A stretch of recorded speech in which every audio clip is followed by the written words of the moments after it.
Bapenda Podcast kembali lagi bersama saya di sini setelah sekian lama. Kali ini kita kembali hadir bersama teman-teman di Bapenda Podcast bekerja sama dengan Pargi Podcast. Ini merupakan podcast kedua kita di Bapenda Podcast dan kali ini kita juga akan membahas terkait dengan bagaimana pendapatan yang dikelola oleh Dinas Bapenda, dan terkhusus kali ini di episode kedua kita bersama dengan Kepala Bidang Pendaftaran dan Penetapan Bapenda Daerah. Kemudian sebentar kita akan menggali terkait dengan bagaimana di bidang Bapak ini, kemudian bagaimana subseksi cara kerja, fungsi dan tugas dari bidang Bapak. Mungkin langsung saja saya sapa. Di samping saya sudah ada Bapak Muhammad Zubair. Baik. Iya. Terima kasih Pak sudah menyempatkan waktu kesempatannya hadir bersama teman-teman Bapenda Podcast untuk membahas terkait sedikit bidangnya Bapak ini. Kemudian sebentar kita akan membahas terkait dengan pendaftaran, kemudian penetapan objek dari pendapatan objek pajak yang ada khususnya di daerah Kabupaten Parigi Motong. Mungkin sedikit Pak mengawali podcast kita pada hari ini. Mungkin Bapak bisa kasih gambaran sebenarnya di bidang Bapak ini seperti apa ini Pak, silahkan. Baik, terima kasih. Assalamualaikum warahmatullahi wabarakatuh. Pada kesempatan ini perkenalkan nama saya Muhammad Zubair, Kepala Bidang Pendaftaran dan Penetapan. Nah, kalau berbicara pendaftaran-penetapan di Bapenda itu merupakan pintu awal bagaimana proses alur dari pendataan sampai menjadi sebuah PAD. Kita tahu sendiri bahwa di bidang saya ini terdiri dari 3 subbidang, mulai dari pendaftarannya, verifikasi sampai dengan penetapannya. Oh iya, berarti di bidang Bapak ini bisa dibilang sebagai pintu awal dari bagaimana Dinas Bapenda ini bisa menghasilkan PAD untuk daerah. Betul. Nah, dari 11 pajak daerah yang menjadi kewenangan kabupaten, dimulai dari proses pendataan dulu, jadi objek pajak yang telah ada di masyarakat itu nanti menjadi wajib pajak setelah dikukuhkan sebagai wajib pajak.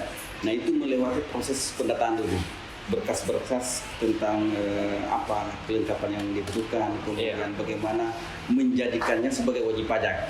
Nah, setelah itu menjadi wajib pajak, kita masuk kepada apa kewajiban-kewajibannya dalam hal penetapannya. Jadi rangkaian itu yang kemudian mengawali setelah menjadi wajib pajak akan berlanjut ke bidang-bidang yang lain seperti penagihan dan seterusnya.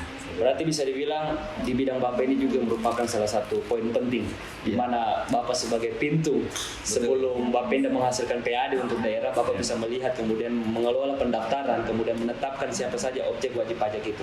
Dan kemudian Pak, mungkin sedikit bisa Bapak bantu jelaskan terkait bagaimana sebenarnya uraian tugas, atau mungkin terkait dengan subbidang tadi yang Bapak sampaikan, mungkin bisa disampaikan uraian tugas selama proses dari mungkin pendaftaran dulu.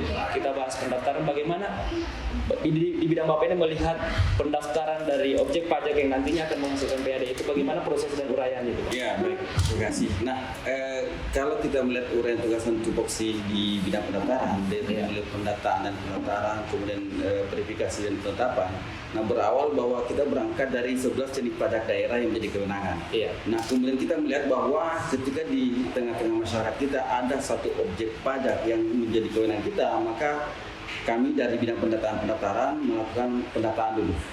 Dari pendataan itu mulai mengambil data wajib pajak sambil sosialisasi bahwa ke depan Bapak Ibu menjadi wajib pajak. Tentunya melengkapi kelengkapan untuk dijadikan sebagai wajib pajak. Setelah itu melakukan verifikasi. Karena proses pendataan itu ditindaklanjuti dengan kelengkapan berkas, verifikasi sampai dengan nantinya ke depan mereka akan memahami ada kewajiban-kewajibannya yang berimplikasi kepada peningkatan PAD. Nah, ketika proses pendataan itu juga kita melengkapi kelengkapan administrasi serta berkas-berkas yang dibutuhkan sehingga dia layak untuk dijadikan wajib pajak. Seperti itu gambarannya. Tapi Pak, kalau melihat ini kan tadi Bapak sudah uraikan sedikit dengan terkait bagaimana mekanisme kalau untuk awal pendaftaran.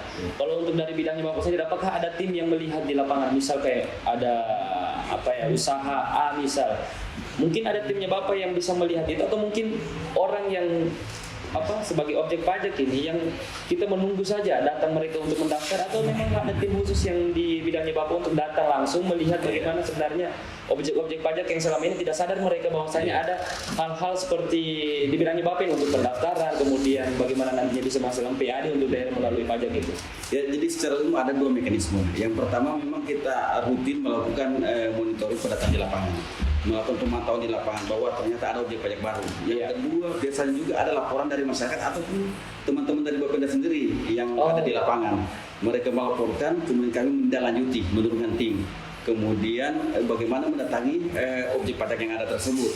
Jadi dua-duanya kami sinergikan, mulai dari proaktif untuk melakukan pendataan.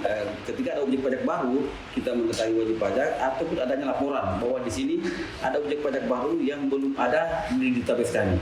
Itu yang kami lakukan, sehingga sedapat mungkin semua objek pajak baru yang ada terdata sebagai wajib pajak. Oke.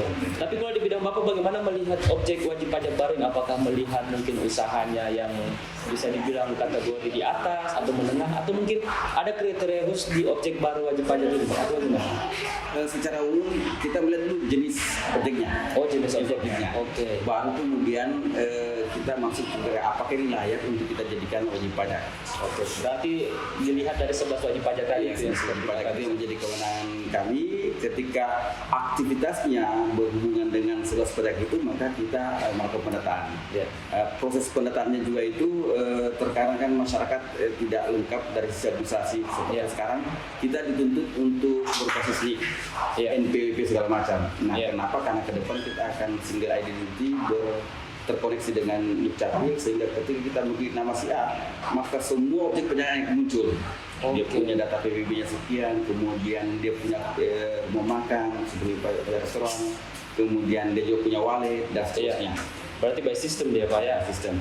Apalagi sekarang kita sudah menggunakan aplikasi. Nah, makanya ke depan kita harapkan proaktif dari masyarakat juga untuk melaporkan dan melengkapi datanya. Kan terkadang juga begini Pak, masyarakat yang kita data itu mereka memberikan nama panggilan, bukan berdasarkan KTP. Iya, betul sekali. Itu juga tantangan tersendiri. Karena kita mendata berikutnya lagi nama istrinya lagi, sehingga ini yang kita inginkan adanya double data pada hari satu objek. Nah, ini yang kita lakukan verifikasi sehingga ke depan satu objek pajak mewakili satu wajib pajak. Ya, tapi kan melihat Pak Kabid terkait dengan mungkin di kalangan masyarakat tidak semua bisa paham terkait dengan mekanisme dan administrasi semua ini. Dan kemudian ketika orang Bapenda khususnya di bidangnya Pak Kabid datang ke lapangan bertemu dengan pengusaha mungkin warung-warung atau mungkin objek wajib pajak yang masuk di kategori 11 tadi. Kemudian ada yang hal-hal yang mereka tidak pahami. Apakah di bidang Pak Kabid juga ikut mendampingi ini atau mungkin ikut membantu bagaimana wajib pajak ini, objek pajak ini, masyarakat kita ini bisa dibantu untuk terkait dengan administrasinya mungkin, kelengkapan yang seperti Pak Kabid sebut NPWP atau mungkin KTP-nya. Ini bagaimana sebenarnya? Apakah memang di bidangnya Pak Kabid ada juga? Ya, betul. Jadi ketika tim kami turun ke lapangan, mereka memang sudah dibekali peserta-peserta yang harus dilakukan oleh wajib pajak. Oke. Kami memberikan edukasi bahwa untuk menjadikan Bapak Ibu sebagai wajib pajak, inilah daftar-daftar kelengkapan berkas yang harus dipenuhi. Tentunya biasanya kalau pertama kali datang belum, tapi kita berproses, kita menunggu kelengkapannya kapan lagi bisa, tapi tanpa harus menunggu lengkap, kita mulai menginput sambil kemudian berkas-berkas lainnya akan menyusul. Kenapa? Karena sekali lagi bahwa di aplikasi yang sekarang ini cukup lengkap, cukup lengkap. Mulai dari data NIK, NPWP sampai email segala macam kita minta. Walaupun kondisi masyarakat kita belum semua memiliki kontak person seperti itu, seperti email, WA segala macam. Nah, ini yang tantangannya kami. Tentunya kami akan terus berusaha mengedukasi masyarakat bahwa ketika melakukan aktivitas yang berkaitan dengan perpajakan, maka ada konsekuensi mereka akan menjadi wajib pajak. Siap. Setelah pendaftaran Pak Kabid, setelah mekanisme administrasi dari yang Pak Kabid sebutkan, kemudian objek wajib pajak baru yang memang di bidangnya Pak Kabid ada tim yang memang khusus menangani, kemudian memberikan pemahaman tidak hanya sekali saja bertemu dengan objek wajib pajak baru kita. Setelah itu melihat setelah proses pendaftaran ini Pak Kabid, kemudian ada yang namanya penetapan. Dan melihat penetapan ini Pak Kabid, apakah dilihat hanya sekedar mungkin kelengkapan administrasi saja atau mungkin ada hal-hal lain yang dilihat dari segi usahanya? Bagaimana itu? Ya, jadi secara umum ada dua jenis pajak sifatnya. Ada namanya self assessment, ada namanya official. Nah, kalau self assessment ini berdasarkan omset yang dihitung sendiri oleh wajib pajak. Oke. Nah, contoh rumah makan, hotel, kemudian pajak sarana wallet dan seterusnya. Nah, di sini dibutuhkan kejujuran dari wajib pajak itu sendiri.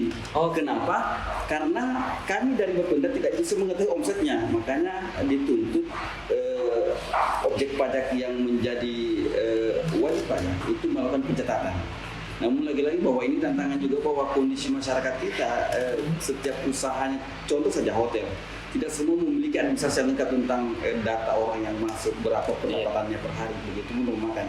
Kecuali rumah makan ataupun hotel-hotel yang sudah berbasis elektronifikasi, itu memudahkan bagi kami. Tetapi yang lain kebanyakan manual. Nah ini tentunya tuntutan bagi kami bagaimana mendapatkan data omsetnya sebelum melakukan penetapan.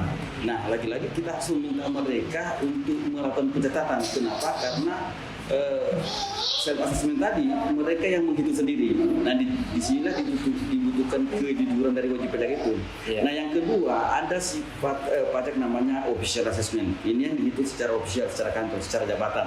Yaitu pajak reklame, air tanah dan PBB.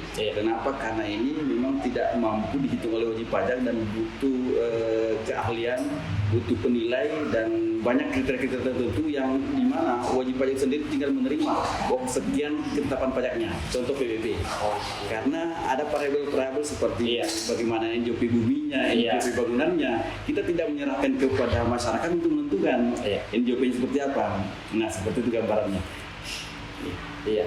Berarti memang ada hal-hal yang memang harus dilihat dari bagaimana situasi di lapangan dan seperti yang Pak Kabid uraikan tadi bahwasanya ini ada hal yang berbeda, ada yang memang ditentukan oleh dari pemerintah setempat juga, kemudian ada juga sesuai dengan kejujuran si pengusaha itu. Dan melihat semua Pak Kabid tentunya apalagi persoalan pajak ini, persoalan pendapatan asli daerah ini PAD, melihat masyarakat masih kurang pemahaman terkait itu. Mungkin melihat teman-teman atau mungkin timnya Bapak turun ke lapangan, timnya Pak Kabid turun ke lapangan dan Profi Bapenda, para pengusaha-pengusaha warung kecil, mungkin ibu-ibu kita yang ada di luar sana mungkin agak takut atau mungkin agak bagaimana ya, kurang respon baik lah bagaimana timnya Bapak datang di lapangan ini. Sebenarnya hal-hal seperti itu, melihat itu Pak Kabid, bagaimana pandangan Pak Kabid sebagai tempat di mana awal mula PAD dihasilkan di daerah ini? Jadi itu sudah menjadi tantangan dan tantangan tersendiri bagi kami, dan itu sudah menjadi hal yang lumrah, bagian dari tugas kami. Terkadang memang masyarakat cukup defensif ketika didatangi karena mereka akan tahu konsekuensinya, akan ada kewajiban-kewajiban. Tetapi secara umum memang kita mengetahui bahwa pajak ini kan sifatnya memaksa. Kalau menunggu katakanlah partisipasi masyarakat untuk mendaftarkan kemudian menyadari bahwa ada kewajibannya, itu tidak mungkin.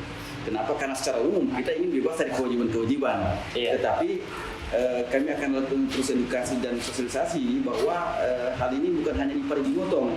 Kita melakukan hal ini karena amanat undang-undang. Dan tentunya ketika Bapak Ibu melihat daerah itu hal yang sama. Karena semua kabupaten melakukan hal yang sama, mulai dari pendaftaran segala macam. Dari objek pajak itu sendiri. Ya, berarti masyarakat perlu pahami juga. Tidak hanya di Parigi Motong, tapi seluruh Indonesia sama seperti ini. Karena kita berangkat dari acuan yang sama, yaitu undang-undang, kemudian di breakdown ke dalam bentuk perda dan perbu. Jadi saya yakin bagi masyarakat sebagian besar juga sudah paham. Cuman terkadang masyarakat ketika mereka tidak ditagih, maka sangat sulit untuk menjadi wajib pajak.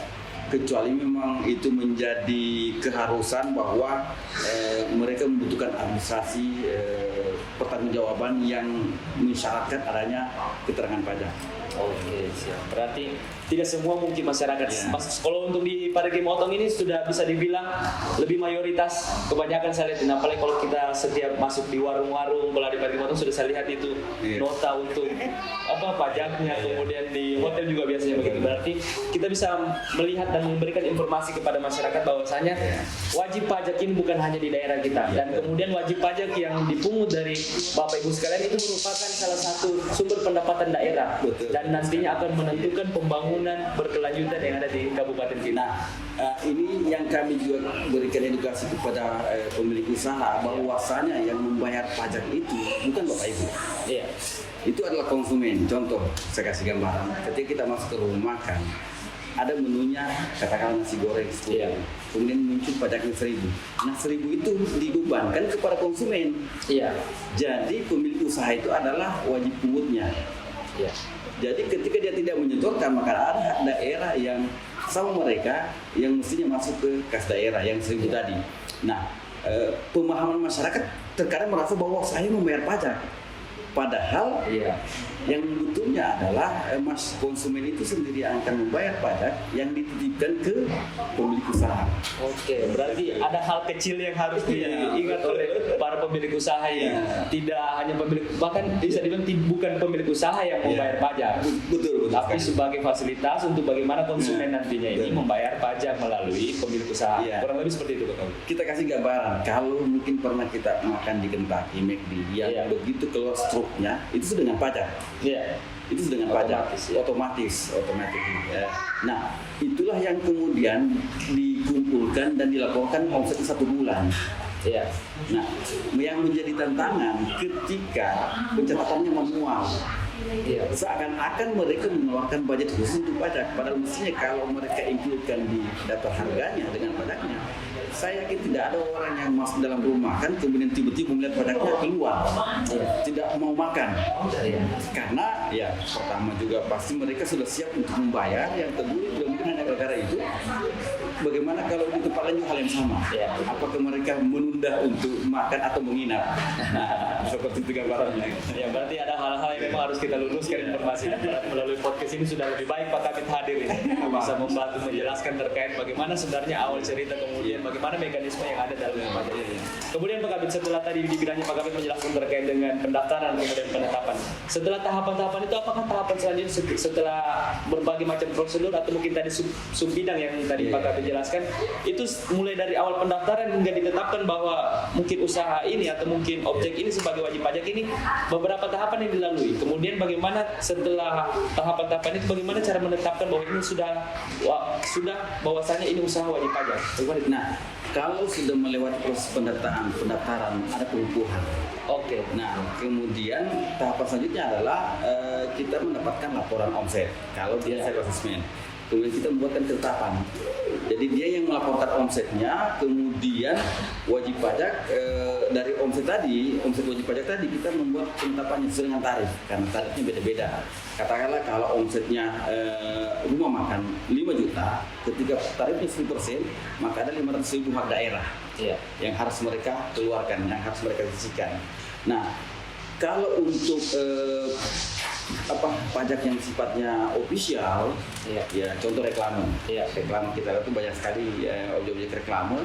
Itu secara ofisial kita menentukan dengan kriteria tertentu.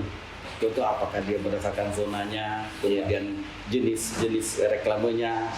Ada 3 jenis reklame, papan yang permanen, kemudian kain dan berjalan. Yang khusus untuk reklame permanen papan ini, kita menentukan berdasarkan dia ukurannya apa, jenisnya soft sale, kemudian di zona A atau B atau C, ada 3 zona, jalan trans, ibu kota kabupaten, kemudian di ibu kota kecamatan dan di daerah desa. Kemudian apakah kita susi, kemudian tarifnya. Nanti kemudian kita sudah menghitung itu semua variabel-variabel itu, kita memiliki namanya SKPD, surat ketetapan pajak daerah. Dan itu kita juga menghitung berdasarkan peraturan bupati. Jadi kita tidak serta-merta menetapkan berdasarkan pengumuman kita. Sudah ada aturan dan hampir semua selama ini untuk wajib pajak reklame, karena mereka juga pemain vendor-vendor yang juga bergerak di kabupaten lain Indonesia, mereka sudah maklum. Berarti sejauh ini untuk reklame ini sudah aman ini, karena memang vendornya sudah mengerti dan kemudian sudah tidak hanya di kabupaten ini mereka bergerak. Kecuali memang beberapa vendor lokal, pelaku usaha lokal yang memasang baru, itu mereka kadang kaget karena belum tahu. Tapi kalau yang mereka katakanlah barang-barang komersil, itu bukan lagi hal yang baru bagi mereka. Tantangannya bagi kami adalah bagaimana mendata setiap wajib pajak yang baru, reklame yang ada. Kadang-kadang mereka tidak serta-merta melaporkan. Nah, bersyukurnya kami bahwa kami punya staf di Bapenda. Ketika ada hal yang baru, walaupun bukan di UN Perataan, maka mereka segera melaporkan di WA badan dan menyampaikan bahwa ada wajib pajak baru. kami cek di sistem bahwa memang apakah sudah terdata atau belum. Berarti semua orang yang ada di Bapenda ini sama-sama berkolaborasi membantu agar bagaimana nantinya objek wajib pajak yang ada di Parigi Motong bisa menghasilkan PAD sebesar mungkin untuk daerah. Gambaran saja. Mungkin kita ada di Parigi, tapi di usus sana ternyata ada pertandingan voli yang memungut pembayaran. Iya. Dengan cepat diupload dan tim turun. Apakah memungut karcis dari masyarakat atau tidak? Iya. Kalau tidak, kami menghubungi panitianya untuk segera melakukan kooperasi. Iya. Nah, kami juga sudah menjalin kerjasama dengan Dispora untuk memberikan rekomendasi bahwa setiap pelaksanaan event pertandingan yang memungut dana dari masyarakat harus melaporkan karcis untuk dilakukan korporasi. Iya. Korporasi itu maksudnya bahwa mereka punya karcis itu diberikan tanda khusus bahwa ini memang karcis resmi.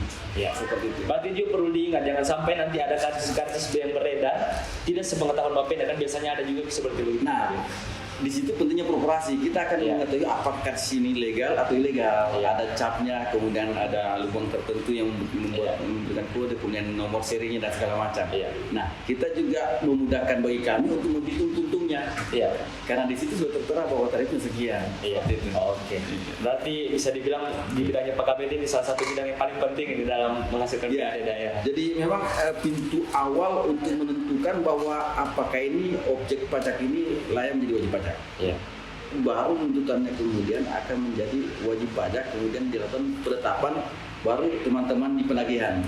Nah, setelah proses pendataan, kemudian pendaftaran, kemudian kami membuat ketetapan, maka kami menyerahkan ke bidang penagihan untuk melakukan penagihan. Karena kita punya tupoksi yang berbeda. Dari situ kemudian teman-teman penagihan yang turun tiap bulan, baru kemudian menjadi PAD. Berarti bisa dibilang tempatnya Pak Kabid ini adalah hal-hal yang memang nantinya bisa menentukan PAD daerah, dan kemudian Pak Kabid terkait dengan bidangnya Pak Kabid melihat bahwasanya Pak Kabid diperhadapkan dengan masyarakat mungkin di awal pendaftaran, yang dimana mungkin masyarakat tidak seperti orang yang memiliki pengetahuan di bidang lain. Mungkin pada saat penagihan mereka mungkin sudah sadar, oh tiap bulan saya sudah tahu begini. Di bidangnya Pak Kabid ini melihat objek-objek wajib pajak baru dan baru mendatangi dan melihat itu semua. Pak Kabid selama Pak Kabid menjabat, kemudian beberapa tim turun di lapangan, apa hambatan-hambatan yang mungkin paling sering Pak Kabid dengar terkait dengan awal mula pendaftaran dari objek wajib pajak ini? Terus terang teman-teman sudah kenyang dengan berbagai macam pengalaman. Ada yang sangat kooperatif, welcome, ada juga yang defensif, bertahan. Kenapa ini? Apa kontribusi daerah? Kenapa kita mau dipajak lagi segala macam tuh? Tapi itu tidak menyurutkan semangat tim kami, tetap memberikan edukasi bahwa ini sudah menjadi tupoksi kami, dan ini bagian dari bagaimana kita meningkatkan PAD-nya kita. Dan kami juga menjelaskan bahwa semuanya sudah diatur dengan regulasi undang-undang. Contoh saja, ketika teman-teman mendata sarang burung walet, masyarakat kena protes. Kok saya sendiri yang bangun, dana saya sendiri, dan butuh waktu lama, kenapa harus ada pajaknya? Apa kontribusi daerah? Nah, pertanyaan yang sama, karena kita juga memberikan edukasi, tapi bukan kami mengatakan bahwa bagaimana menurut alasan tadi. Contoh, kami katakan pajak kendaraan. Bapak sendiri beli, entah cicil atau cash, tapi kenapa ada pajaknya? Karena itulah rangkaian dari regulasi yang mengatur sedemikian rupa bahwa ada pajak kabupaten, ada pajak provinsi, ada pajak pusat. Nah, dari situ kemudian kami juga sampaikan bahwa kami baru mendata. Persoalan nanti berapa pajaknya tergantung dari omset Bapak Ibu, tergantung dari produksinya, tergantung juga laporan dari Bapak Ibu. Kalaupun nanti ada hal-hal yang tertentu di mana laporan wajib pajak kita rasa tidak sesuai dengan kenyataan yang dilaporkan, maka ada bagian lain yang bukan monitoring, melakukan pemeriksaan pajak. Contoh, kita melihat rumah makan ini cukup ramai, banyak pengunjungnya, dan ternyata yang dilaporkan tidak sesuai. Itu tidak masalah, kami tetap menerima, tapi kemudian itu menjadi catatan akan dilakukan pemeriksaan. Sekedar gambaran bahwa dengan banyaknya wajib pajak yang ada di Kabupaten Parigi Motong ini, tingkat kesadaran untuk melakukan pencatatan itu yang masih rendah. Nah, beda dengan outlet-outlet yang sudah melakukan elektronifikasi itu Iya. sangat memudahkan kami karena bagaimanapun juga mereka membuat pelaporan tersendiri dan itu yang menjadi banjolan kita bahwa mestinya seperti ini. Itu yang menjadi bahan edukasi. Contoh di Paris sekarang sudah ada apa namanya di sana, ya kemudian Rocket Chicken. Iya. Nah, itu yang kita harapkan rumah makan yang lain ataupun hotel atau melakukan hal yang sama sehingga juga memudahkan bagi mereka untuk mengevaluasi kelayakan usahanya. Iya. Bahwa sekian penghasilan saya sehari, sekian pengeluaran saya dan seterusnya. Berarti para pengusaha lokal bisa apa ya, bisa mengambil contoh dari mungkin franchise yang sudah hadir di Parigi Motong ini bisa menerapkan juga di usaha mereka masing-masing. Jadi sebenarnya kami pernah mendapatkan bantuan dari Bang Sultan tentang alat perekaman tadi. Iya. Namun di tahun 2011 kemarin karena adanya COVID itu sempat ditarik kembali. Oke. Nah, jadi tinggal setiap pencatatan omset lewat alat tersebut direkam. Kami juga bisa memantau. Nah, lagi-lagi tantangannya adalah kalau mereka menerima pembayaran secara manual, otomatis tercatat. Iya. Lagi-lagi dibutuhkan kejujuran. Nah, itu proses edukasi dan sosialisasi itu never ending proses. Iya, Terus berlanjut. Karena kenapa? Karena lagi-lagi bahwa kontribusinya untuk peningkatan PND. Ya, Pak Kabit berarti masih banyak masih banyak hal-hal yang harus disampaikan ini Pak Kabit. Saya rasa mungkin jangan hanya kali ini saja kita untuk podcast Pak Kabit. Boleh, Masih boleh. banyak sebenarnya informasi-informasi Iya. kemudian apa ya, penjelasan-penjelasan yang utuh yang disampaikan masyarakat. Jangan sampai ada informasi-informasi terkait dengan pajak ini Iya. yang terpotong kepada masyarakat. Jangan Betul. sampai ada informasi yang mungkin seutuh, mungkin penjelasan yang lengkap yang harus diterima oleh masyarakat, akan tetapi mereka tidak mendapatkan informasi itu. Oh iya, betul. Mungkin pada kesempatan ini saya menyinggung tentang PBB sih. Iya. Kenapa? Karena PBB ini yang permasalahan yang sangat banyak di masyarakat. Kita tahu sendiri bahwa PBB itu ketika menjadi ketetapan namanya SPT itu Iya. bukan merupakan bukti kepemilikan, Iya. beda dengan sertifikat, tetapi lebih ke asas pemanfaatan. Nah, masalahnya kemudian banyak terjadi transaksi jual beli di masyarakat tidak dilaporkan oleh kepala desa atau ke Bapenda. Oh, iya. Jadi wajib pajaknya itu katakanlah si A membeli dari si B. Tapi ketika sudah proses terjadi jual beli mereka tidak melaporkan, SPT itu tak atas sama si B, mestinya dirubah ke si A. Oh, Nah, kenapa? Karena mereka melakukan transaksi di bawah tangan dalam waktu Iya. tidak diketahui oleh aparat desa ataupun tidak melakukan ke Bapenda. Biasanya nanti ada kepentingannya dengan perbankan, baru mereka merus perpajakan. Itu yang pertama. Yang kedua, masih banyak objek pajak yang tidak terdata. Nah, masyarakat diharapkan bagaimana melakukan proaktif ataupun aparat desa untuk melaporkan objek pajak yang belum memiliki PBB. Nah, lagi-lagi tantangannya adalah ini demi asas keadilan. iya. Kebayang katakanlah si A sebagai warga menerima bantuan, entah itu PKH dan sebagainya. Kemudian si B tetangganya Iya. juga penerima tapi tidak punya pajak. Oke. Ini bisa menimbulkan kecemburuan dalam masyarakat. Kenapa? Karena si B ini tidak melaporkan. Iya. Nah, kami tidak mungkin mengetahui objek mana saja yang ada pajaknya yang tidak.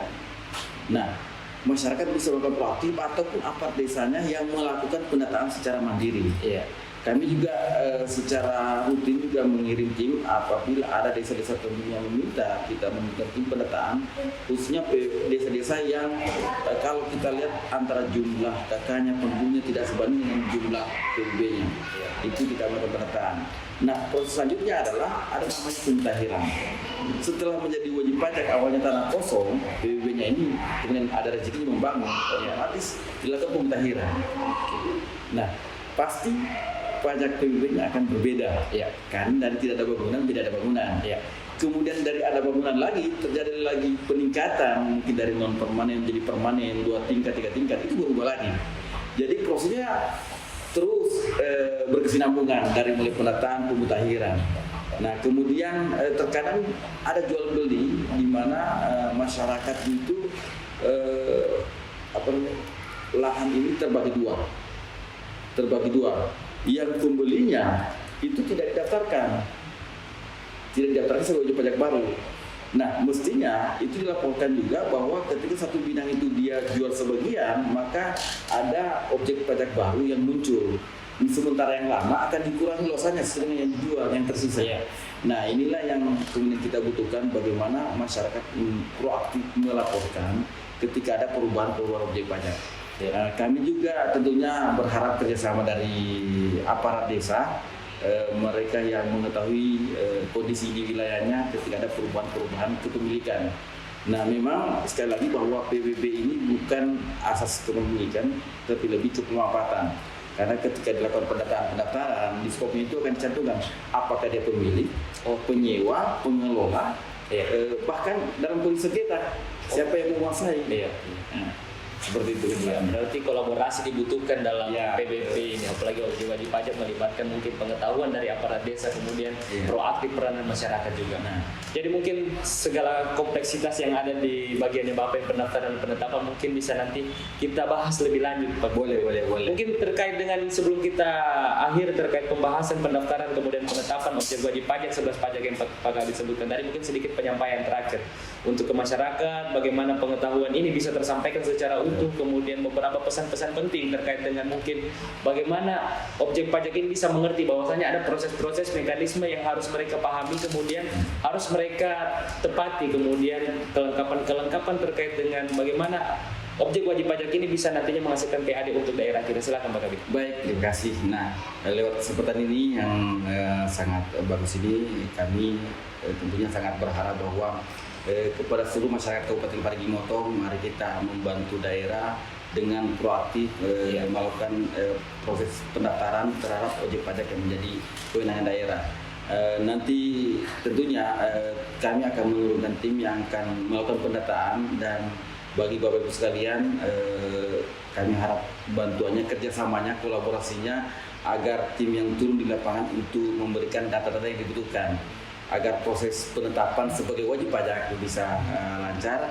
Dan tentunya juga ke depan kita berharap bahwa setiap wajib pajak yang ada di Kabupaten Parigi Motong ini bisa melakukan pemutahiran, melaporkan setiap wajib pajaknya ketika terjadi perubahan kepemilikan ataupun perubahan status.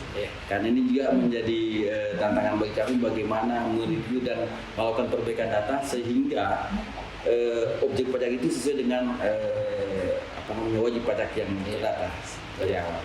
Ya, jadi kurang lebih seperti itu teman-teman yang sedang menyaksikan Bapenda Podcast. Ada hal-hal yang memang teman-teman harus bisa pahami, kemudian mungkin ada hal-hal yang tidak teman-teman mengerti, silakan datang langsung Pak Kabit ya. Boleh. Nah, berarti silakan datang langsung ke Bapenda, nanti bisa temui orang-orang yang ada di Bapenda membantu menjelaskan terkait bagaimana wajib pajak ini. Ya, mungkin di sesi sebelumnya kan sudah dijelaskan bahwa kita ada perwakilan di Polres wilayah. Dan yang kedua juga dalam era digitalisasi ini kita banyak kanal-kanal.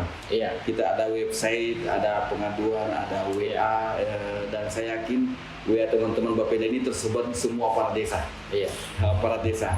Nah, kita berharap bahwa ketika ada permasalahan perpajakan jangan dipendam sendiri. Betul. Karena kalau tidak bertanya tentunya tidak ada solusi. Betul. Dan kami dari Bapenda sangat terbuka untuk membantu Bapak Ibu sekalian bagaimana proses permasalahan perpajakannya bisa selesai.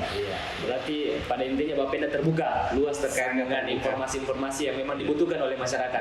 Entah itu melalui media sosial, website yang disediakan, kemudian nomor WhatsApp yang bahkan telah beredar di seluruh aparat-aparat desa yang ada di unit terkecil masyarakat. Oke, terima kasih teman-teman Bapenda Podcast. Jangan lupa saksikan video-video dari Bapenda Podcast lagi, karena masih banyak lagi hal-hal mungkin yang akan kita bahas terkhusus di Bapenda Podcast di berbagai macam bidang-bidang yang ada di Dinas Pendapatan Kabupaten Parigi Motong. Oke, saya Roni Saputra bersama Pak Kabit Muhammad Zubair pamit undur diri. Terima kasih. Assalamualaikum warahmatullahi wabarakatuh.